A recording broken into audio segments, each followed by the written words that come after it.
통하여서 우리가 하나님을 신뢰하는 것, 하나님께 신뢰하는 믿음을 보이는 것, 하나님을 신뢰하기, 이러한 제목의 내용으로 말씀을 나누고자 합니다. 이 말씀에 큰 도전이, 깨달음이, 또 삶의 적용이 있기를 주님의 이름으로 축원합니다.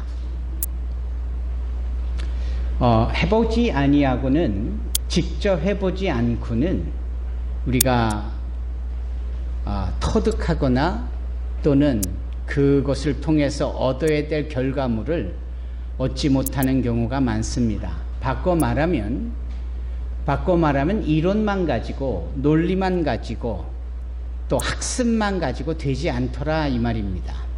직접 해보고 직접 그 일을 시도해 봐야 여러 과정과 또는 실질적으로 이론을 적용해 보았을 때 예상치 않게 발생되어지는 여러 일들을 경험하면서 종국에는 그 결과물을 얻을 수 있게 되는 겁니다. 예전에 제가 이 말씀을 드릴 때 대표적인 것 중에 하나가 수영을 배우는 것, 수영을 하는 것이라고 했습니다. 여러분, 수영을 하는 것, 이론으로 보면 물은 부력이라는 것이 있어서 무엇이든지 띄우려 하지요. 우리의 몸을 물 위에 띄울 수 있는 겁니다.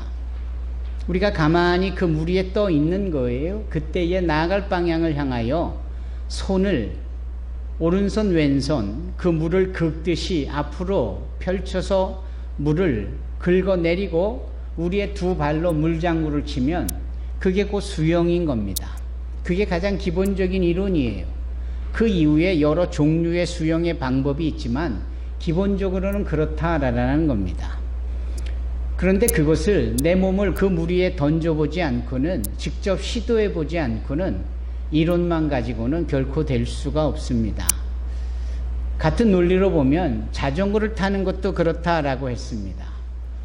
이 두 가지 바퀴로 되어 있는 자전거의 페달에 우리의 다리를 얹고 두 팔로 핸들을 잡고 앞을, 전면을 응시하고 힘차게 그 발로 페달을 밟을 때 이 자전거 휠이, 바퀴가 움직여지면서 그 힘으로 앞으로 나가는 것 아닙니까? 그리고 목적지를 향하여 나아가고 빨리 갈 수도 있고 천천히 갈 수도 있고 중간중간에 방향을 틀 수도 있고 그러는 겁니다. 이 이론은 그런 거예요. 그러나 그 이론을 실체적으로 적용해 보지 않고는 그 자전거를 결코 내가 즐길 수가 없습니다. 자전거는 사두고 나도 이런 자전거 있다 라고 보여지는 게 목적이 아니잖아요. 자전거는 말 그대로 빠르게 어느 목적지를 가기 위함이요, 내 건강을 지키기 위하여 숙련되고 그 자전거를 타는데 그 목적이 있지 않습니까? 그래서 그 이론대로 해보면 이론처럼 쉽게 되는 게 아니라 이론하고는 정반대로 내 뜻대로 되지를 않는 겁니다. 넘어지기 일쑤고 어디 꼬라박기 일쑤고 뭐 그런 거예요. 뒷사람이 잡아주는 것을 간신히 의지해야 겨우겨우 처음의 움직임을 경험할 수 있는 겁니다. 여하튼 이 모든 일들은 결국은 뭘 의미하는 겁니까? 해보지 않고는, 이론만 가지고는 안 되더라라는 겁니다. 여러분, 하나님을 믿는다라는 것도 그런 거예요. 성경은 우리에게 하나님을 어떻게 믿느냐, 하나님을 어떻게 신뢰하느냐, 그런 신뢰와 그러한 믿음의 삶을 살았던 사람들의 실예를 통하여, 역사를 통하여 우리에게 알려주시고는 합니다. 이제 그런 점에 있어서 성경은 우리에게 주시는 믿음의, 신앙의 매뉴얼입니다. 이렇게 하면 되는 거구나, 저렇게 하면 되는 거구나, 기도하면 되는 거구나, 혼적한 곳에 기도하면 되는 거구나, 홀로 기도할 수도 있고 때로는 여러 사람들과 기도할 수 있고 밤이 맞도록 기도하고 부르짖어 간구하기도 하고 다 그런 거잖아요. 근데 막상 이게 잘 됩니까? 해보지 않고 이 말씀을 읽는 거 하나로만은 그 하나님을 만나기도 어렵고 하나님을 통하여 얻어내는 것도 어렵고, 실제가 그런 거예요. 여기에 신앙과 믿음의 딜레마가 있는 겁니다. 몇 년을 믿었든 또는 엄마의 복 중에서 믿어서 소위 그 믿음의 가정에서 태어난 그러한 크리스찬이다라고 할지라도 실제적으로 자기의 온전한 개인의 각각의 적용이 없으면 이게 어려운 겁니다. 그렇지 않습니까? 따라서 믿음이라는 것도 신앙이라는 것도 해봐야 되는 거예요. 해보지 않고 말하는 건 어려운 겁니다. 예전에 어떤 웃긴 프로그램에 해봤습니까? 해보지 않으면 말을 하지 마세요. 이런 얘기를 반복적으로 유행어처럼 사용했던 프로그램이 있었습니다. 예, 해봐야 하는 거고요. 해볼 때 진정 하나님을 경험하게 되고 하나님을 신뢰하게 되고 하나님을 믿음으로 소위 경험하는 것들이 부지기수로 많아지는 겁니다. 여러분, 고기도 먹어본 사람이 고기를 먹는다고요? 하나님을 믿고 신뢰하는 그 희열과 은혜를 경험하고 감동을 얻을 수 있을 때에 더 큰 것을 기대하며 더 믿음과 신앙에 대한 도전과 적용이 있지 않겠습니까? 따라서 이 믿음과 이 하나님을 신뢰하는 일들은 내가 직접 해봐야 한다라는 거예요. 그리고 내가 해보는 것에 있어서 단숨에 하루아침에 되지 않는다라는 것도 우리가 알아야 합니다. 어린아이가 있습니다. 이 어린아이가 부모님의 사랑을 받으며 자라요. 엄마는 엄마대로 너무나도 살갑게 섬세하게 늘 그냥 깨끗하게 또 입히고 먹이고 늘 손잡아주고, 또 한편으로는 아버지는 이 아이에게 힘을 가르치고 처신을 가르치고 대처하는 방법을 가르치고 뭐 이러는, 그게 오랫동안 유아기로부터 아동기와 청소년 교실을 쭉 가니 이 아이가 부모에 대한 신뢰가 쌓이잖아요. 부모에 대한 믿음이 생기잖아요.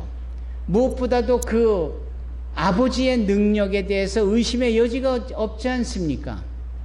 이 아이가 2층에서 잠을 자는데 그만 그 집에 불이 납니다. 헐레벌떡 혼비백산하여 다 불이야를 외치고 부모가 나왔지만 여전히 아이가 2층에 남아있다는 사실을 알아요. 근데 이 2층에 남아있는 아이가 그 불이 난 상황에서 창가에 매달려 있는데 가만히 있으면 타 죽게 생겼잖아요. 아버지가 말합니다. 아들아, 네 몸을 던져라. 아빠가 받아줄게. 여러분 어떠했겠습니까? 이 아이가 주저없이 자기의 몸을 던지지요. 그러면 불에 타는 것도 무서울 수 있겠고 그 높은 데서 떨어지는 자기의 모습도 무서울 수 있겠지만 이 어린아이는 두 번째를 택하는데 조금도 주저함이 없어요. 왜? 지금까지 살아오면서 아버지가 보여주신 그때마다 도와주시고 함께했던 그 일에 대한 신뢰가 있기 때문에, 믿음이 있기 때문에 지금 내가 내 몸을 2층에서 저 아래로 던져도 우리 아버지가 날 받아주실 거야. 이 믿음이 있는 겁니다. 그러니 주저하지 않고 던지지 않겠습니까? 믿음이라는 거는, 신앙이라는 거는 그런 겁니다. 이제 이런 점에 있어서 우리가 분명히 알아야 될 것은, 신앙이라는 게 소위 이론적인 지식적인 신앙이 있는가 하면 신앙이라는 게 경험적인 것, 체험적인 신앙이라는 것이 있구나 라는 것이에요. 우리가 이 사실을 알게 되는 겁니다. 예수를 믿고 은혜 가운데 구원을 받아 살면서 우리가 예견치 못한 많은 어려운 일들이 생겨납니다. 내 몸에 증상이 있어서 병원을 갔더니 느닷없이 암이라고 한다, 백혈병이라고 한다. 현대의학으로도 참 어렵다라고 여겨지는 여러 처음 들어보는 병명에 중병이라고 한다. 이런 거 예견했던 사람이 몇 명이나 있을까요? 그러나 살다 보면 그런 일이 있는 겁니다. 좀 더 경제적인 수익을 통해서 안전적인 삶을 스스로 준비하기 위하여 투자를 했는데 하루아침에 투자한 기간이 망해요? 부도가 나요? 하루아침에 그 투자한 나의 전 재산이 사라져버리게 되어질 때 누가 그걸 예견했겠습니까? 예견을 했다면 그렇지 않았겠지요. 예견치 못했지만 그런 일이 의당 생길 수 있는 것이에요. 그럴 때 소위 우리의 믿음, 우리의 신앙이라는 것은 어떻게 구동되어야 할까? 그 상황에서 내가 전능하사 천지를 창조하신 하나님을 내가 믿사오니라고 사도신경으로 늘 고백해왔던 내요 우리인데, 그렇게 예견치 못한 일들이 발생했을 때는 우리는 어떻게 대처하여야 될까? 이게 오늘 본문의 말씀을 통하여 나누고자 하는 핵심입니다. 그리고 본문에서 그와 같은 일들이 있었음을 봅니다. 여기 아브라함이 등장을 합니다. 아브라함은 원래 고향이 어디냐? 메소포타미아예요. 갈대아 우르라는 곳이 오늘날로 치면 메소포타미아요. 좀 더 자세하게 표현해보면 이락입니다. 이락. 지금도 이락이라는 곳에 우르라는 동네가 있습니다. 그곳 출신이에요. 그런 아브라함에게 하나님께서 말씀하시잖아요. 너는 너의 본토 친척 아비집을 떠나, 즉 이라크를 떠나, 우르를 떠나, 메소포타미아를 떠나, 갈대아를 떠나. 어디로? 내가 네게 지시할 땅으로 가라. 그 지시할 땅이 소위 가나안 땅입니다. 지금으로 치면 이스라엘. 그 갈 길이 얼마나 먼습니까? 지금처럼 비행기가 있어요? 성능도 온 자동차가 있어요? 꼬박 걸어서 가야 되고, 걸어갈 때 가지고 있는 것을 다 함께 움직여야 되는 긴 여정 아닙니까? 하나님은 아브라함에게 떠나라 말씀하시고, 떠날 때 내가 지시할 땅으로 가라 할 때 내가 너에게 복을 주어 너를 복의 근원으로 되겠고 너로 말미암아 많은 사람들이 복을 얻게 할 것이다 라며, 그 순종의 대가가, 결과가 무엇인지를 하나님이 약속해 주시잖아요. 과정이 있었고 중간에 우여곡절도 있었지만 결국은 아브라함을 떠나요. 그래서 아버지 하나님의 말씀에 순종을 합니다. 이제 그가 가나안 땅 이스라엘에 도착을 해요. 그리고 나서 우리 이율 학생이 읽은 오늘 본문 12장 10절부터 20절까지의 말씀이 전개가 되는 겁니다. 복 주시겠다라고 하는 하나님의 말씀을 철석같이 믿고 복을 허락하시겠다라는 그 말씀을 신앙으로 확 움켜잡으면서 꿈을 꾸고 소망을 품고 그 가나안 드림을 성취하고자 간 거예요. 갔더니 오늘 10절에 뭐라 합니까? 10절에 그때에 가나안 땅에 가뭄이 들었더라. 기근이 있었더라. 드라우트. 비가 내리지 않아가지고 온 땅이 메말라 버리고 다 가뭄이라 땅이 쩍쩍 갈라지고, 뭐 동물조차도 물 한 모금을 얻기 위해서는 생존의 투쟁을 보여야 되고, 그 가뭄 속에 그 메마른 땅에서 풀 한 폭이 나지 않는 이 가뭄의 기간이 있는 겁니다. 아브라함 입장에서는 어땠을까요?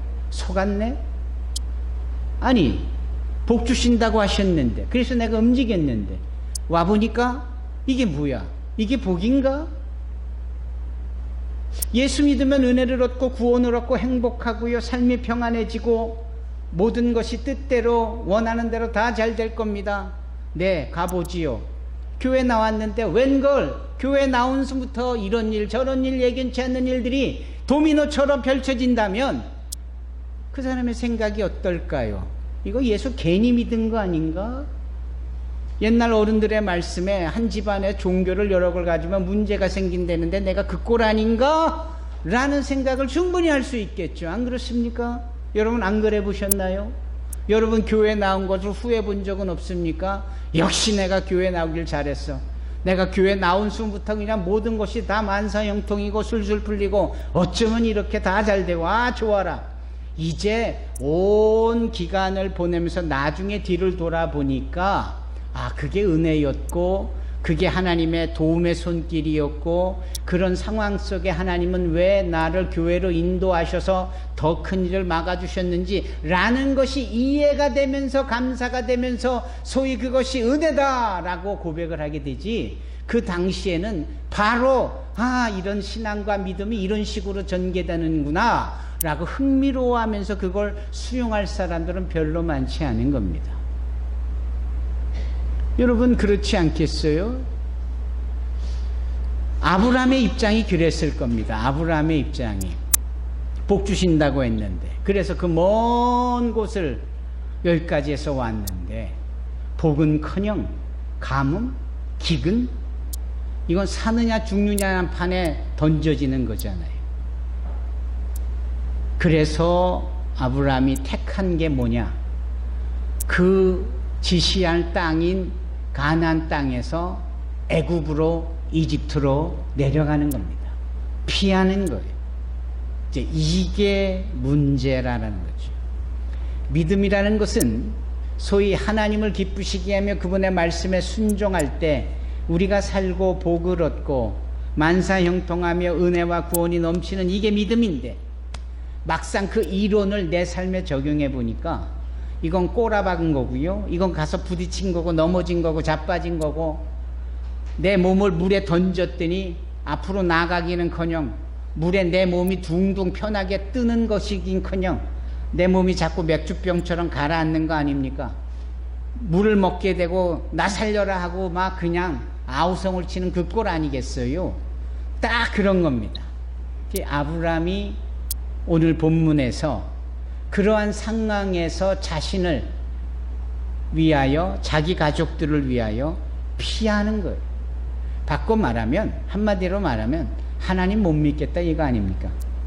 그리고 하나님의 말씀은 신뢰하지 못하겠다라는 일종의 저항 아니겠어요? 그리고 그가 택한 곳이 애굽입니다. 애굽은 예전부터 소위 하나님의 백성들에게는 세상을 의미하는, 세상을 예표하는 큰 나라예요. 그 애굽이 바로 이집트 아닙니까? 지금의 이집트. 그곳으로 내려간 거예요. 잘했을까요? 내려갈 때부터 자신의 험난한 삶이 있을 거라는 것쯤은 예견한 거예요. 누가? 아브라함이. 그래서 애굽에 내려가면 우리가 거기에 그 어떤 지인도 없고, 그렇잖아요. 우리가 이방인으로서 그곳에 가게 되어질 때 그곳 사람들이 우리를 어떻게 볼 것인가. 그런데 내가 보니 나의 아내 사레요, 당신의 미모가 출중하오. 당신의 너무 아리따운 그 미모가 오히려 문제가 될 수 있다라고 나는 판단되니, 사람들은, 특히 이집트 남자들은 당신의 미모를 보고 남편 같아 보이는 나를 당장 해를 가하고 나를 죽이고 당신을 취할 거니 오히려 이렇게 하는 것이 좋겠다 하고 아브라함이 어떤 방법을 내놓습니까?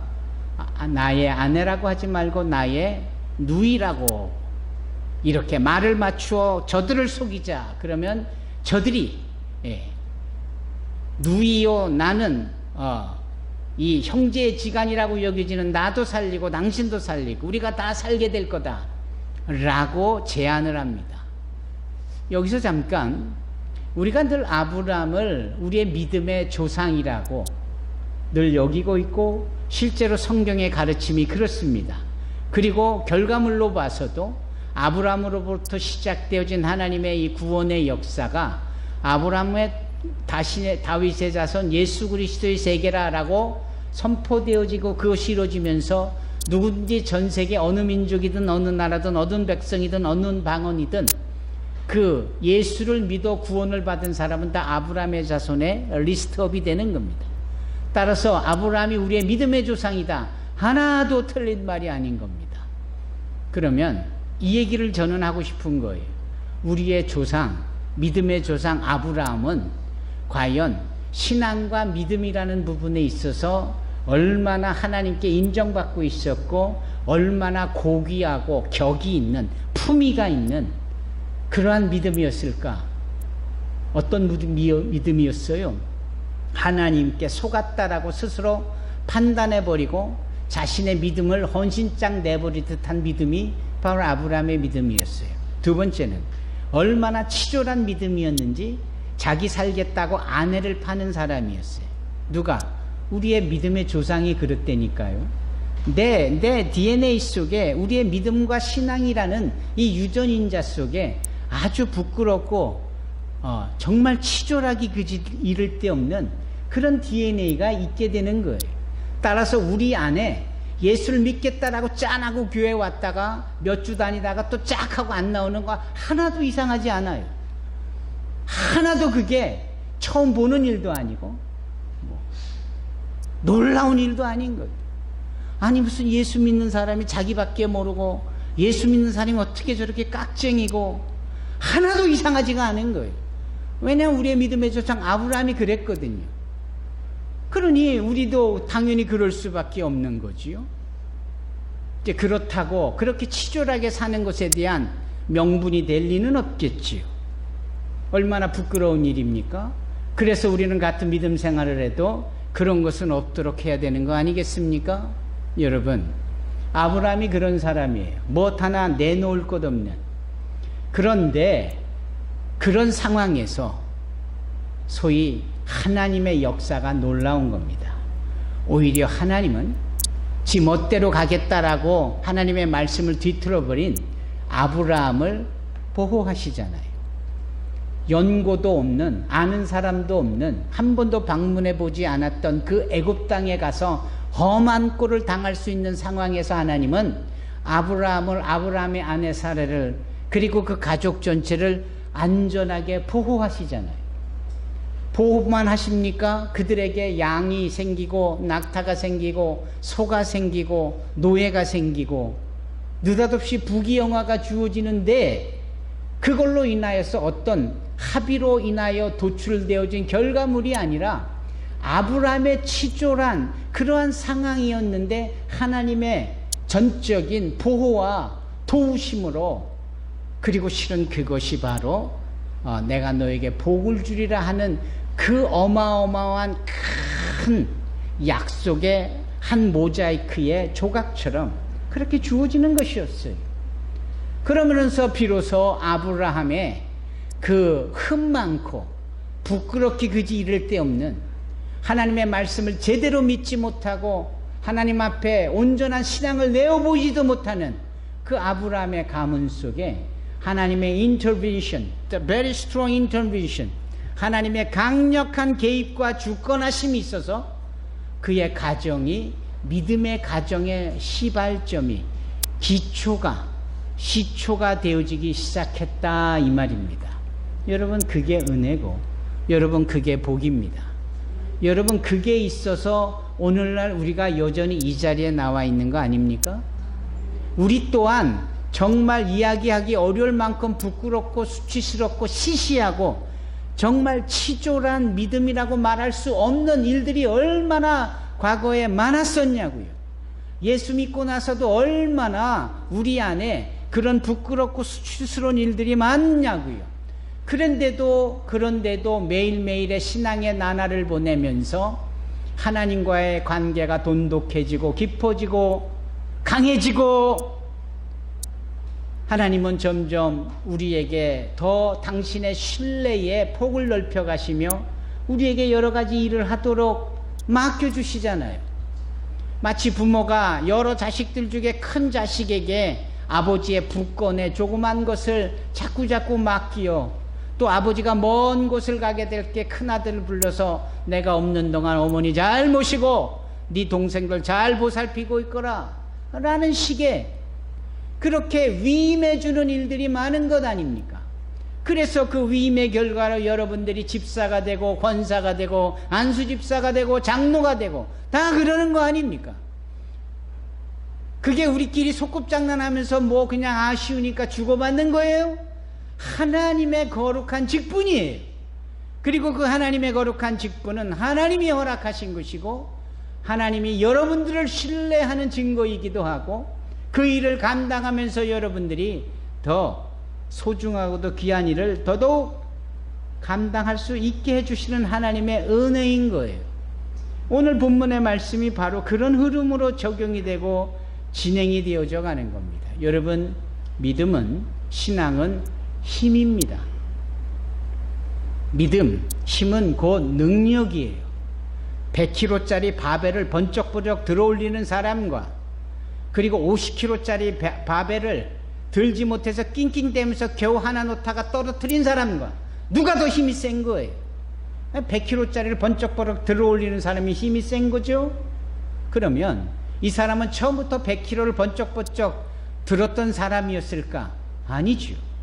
그 역시 똑같은 인간의 한계를 지닌 사람이었지만 그는 운동을 한 거예요. 부지런히 운동하고 근력 운동을 하고 바벨을 들어 올리고 자기의 근육량을 넓히고 자기 근육이 50kg, 60kg, 70kg까지 들어 올릴 때 더 열심히 해서 80kg까지도 들어 올리고 더 분발해서 100kg까지도 들어올린 결과예요. 믿음이라는 것이 그런 겁니다. 장로의 믿음이 왜 좋으냐, 권사의 믿음이 왜 좋으냐, 아니 왜 좋으냐가 아니라 일반 성도라든지 이제 막 예수를 믿기 시작한 뉴 크리스찬에 비하여서 왜 신앙이 더 깊고 신앙이 더 풍성할 수 있느냐. 그동안에 신앙이라는 이름으로, 믿음이라는 이름으로 이런 일들 저런 일들을 시도해봤고 적용해봤고, 어렵고 힘든 상황에 있을 때 믿음이라는 이름으로, 신앙의 이름으로 그걸 견뎌냈기 때문입니다. 견뎌낸 결과로 인해서 믿음과 신앙이 그만큼 자란 거예요. 그리고 그 자란 믿음은 100kg로 끝나는 게 아니라 이 산을 명하여 저 바다에 던지라면 그렇게 되어진다 라고까지가 하나님이, 주님이 정하신 믿음의 분량인 거예요. 여러분, 우리가 할 수 있는 겁니다. 할 수 있거든이 무슨 말이냐? 믿는 자에게 능치 못할 일이 없느니라. 저와 여러분들이 아무것도 아닌 자들이었었고 지금도 연약한 투성이지만 하나님이 허락하신 그 말씀에 순종하고 의지할 때 우리가 능치 못할 일이 없게 될 줄로 믿습니다. 이게 크리스찬이 누리는 ability, 이게 gracious blessing입니다. 이게 정말 은혜로는 하나님의 복인 거예요. 이것을 삶에 적용한다라는 것, 그리고 내가 자꾸 해보면서 경험치를 늘려가면서 그 믿음의 장성한 분량에 이르기까지 나를 키워가는 것, 이게 크리스찬의 삶입니다. 부디 저와 여러분들이 그리 되어지기를 주님의 이름으로 축원합니다. 에이브라함 링컨이라는 미국의 대통령이 계셨잖아요. 그 남북전쟁을 불사하면서 결국은 노예를 해방시킨 그 귀한 에이브라함 링컨, 그분의 믿음은 누구나 인정하는 하나님의 성품을 감히 닮았다라고 하는 미국 대통령이었잖아요. 그분을 돕는 소위 재정부 장관 이름이 포틀랜드 체이스라는 분이 계셨어요. 그 또한 하나님을 대단히 마음으로 경외하는 좋은 크리스찬이었어요. 아브라함 링컨과 이 포틀랜드 체이스라는 장관이 머리를 맞댑니다. 어떻게 하면 이 우리나라가 하나님을 믿는 믿음 위에 세워진 크리스찬 국가로서의 그 위상을 높일 수 있으며, 어떻게 하면 우리 아메리칸들이 소위 하나님을 향한 믿음을 근거하여 삶이 시작되어졌다는 것을 생활화할 수 있을까? 이걸 놓고 함께 기도했다라는 겁니다. 그래서 그 체이스 장관이 아브라함 링컨과의 만남을 끝내고 자기 수하에서 일하고 있는 제임스 폴락이라는 그 당시 화폐공사의 총대표를 하고 있는 분을 부릅니다. 그리고 미스터 폴락에게 말하는 거예요. 우리 이 나라는 하나님을 신뢰하는 나라요, 하나님을 믿는 이 성경 위에 우리의 국가관을 세운, 민족관을 세운 크리스찬 국가인데, 이것을 온 사람들에게 알리기 위해서 모든 집회마다, 동전마다 우리가 하나님을 신뢰한다라는 이 문구를 집어넣었으면 좋겠다. 그래서 그때부터 미국의 모든 화폐는 지금까지 이 문구가 있는 거예요. 뭐죠? In God we trust. 우리가 믿는 하나님. 여러분, 대단하지요? 미국이 이런 문제 저런 문제 자국이 국가로 바뀌어지면서 예전처럼 격이 없다 별의별 얘기를 하지만 미국이 망할 리는 없습니다. 왜? 그들의 가장 경제적인 근거가 되는 화폐와 돈 속에 In God we trust, 하나님에 대한 믿음을 모토로 집어넣고 늘 그것을 위하여 비즈니스를 하고 월급을 받고 백화점에 가서 물건을 사고 용돈을 주고 뭐 거래를 하고 투자를 하고 주식을 사고 전 세계에 그러한 기조화폐로서의 역할을 다 할 때 그 안에 하나님을 향한 믿음과 신뢰의 모토가 담겨져 있기 때문입니다. In God we trust. 여러분, 돈만큼 사람들의 삶 속에 가장 신랄하고 분명하게 그 사람이 누군지를 나타낼 수 있는 것이 없잖아요. 그 얘기는 돈이 많다고 그 사람의 인품이 더 좋다 그런 게 아니고, 돈에 대한 소중한 가치를 얼마나 알고 그 돈을 얼마나 쓸 때 쓸 수 있는지 아닌지를, 그 돈으로 인하여 사람을 어떻게 대하는지를 보면서 그 사람의 인품과 그 사람의 성품과 됨됨이를 우리가 알 수 있는 것인 것처럼, 돈이라는 것에 In God we trust, 내가 믿는 하나님에 대한 우리의 신앙과 믿음을 적용한다면, 각인시킨다면 그때부터 내 삶이 달라질 거예요. 내가 열심히 월급을 받고자 다니는 직장에서, 사업장에서 나의 일하는 내용이 달라질걸요.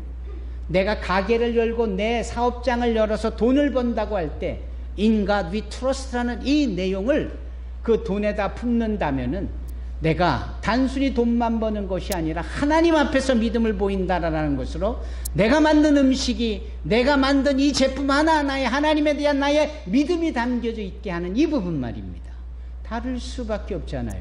우리가 그거를 삶 가운데 적용하여야 되는 줄로 믿습니다.